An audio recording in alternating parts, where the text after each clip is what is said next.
ओम गणेशाय नमः। आज इस वीडियो में हम ऋषि पंचमी व्रत कथा सुनेंगे। हर वर्ष गणेश चतुर्थी के अगले दिन ऋषि पंचमी का व्रत रखा जाता है। ये व्रत महिलाओं के लिए बहुत खास होता है। कहते हैं जो भी स्त्री ये व्रत रखती है उसकी हर मनोकामना पूर्ण हो जाती है। भारत के कई जगहों में इसे भाई पंचमी के नाम से भी जाना जाता है। यह व्रत देवी देवताओं को नहीं बल्कि सप्त ऋषियों को समर्पित है। इस दिन सप्त ऋषियों की पूजा करने का विधान है। जाने अनजाने में हुई गलतियों से मुक्ति दिलाने के लिए भी यह व्रत उत्तम माना गया है। धार्मिक मान्यताओं के अनुसार स्त्रियों को रजस्वला में पूजा पाठ और धार्मिक कार्यों को करने की मनाही होती है। अगर इस समय में गलती से कोई पूजा अर्चना का सामान स्पर्श हो जाए तो बहुत पाप लगता है। इस तरह के पाप से मुक्ति पाने के लिए ये व्रत बहुत खास होता है। आइए सुनते हैं ऋषि पंचमी व्रत की कथा। विदर्भ गांव में उतंक नाम का एक ब्राह्मण रहता था। उसकी पत्नी का नाम सुशीला था, जो कि बहुत पतिव्रता थी। ब्राह्मण का एक पुत्र और पुत्री थी। ब्राह्मण ने खुशी खुशी अपनी बेटी को विवाह करके विदा किया, लेकिन कुछ समय पश्चात ही वो विधवा हो गई। दुखी होकर ब्राह्मण अपनी कन्या के साथ गंगा के पास कुटिया बनाकर रहने लगा।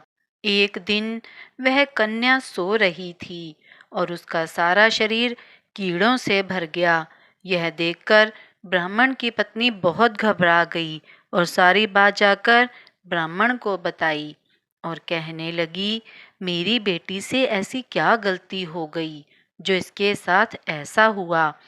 ब्राह्मण ने ध्यान लगाकर इस घटना का पता किया और देखा कि पिछले जन्म में भी ये कन्या ब्राह्मणी थी।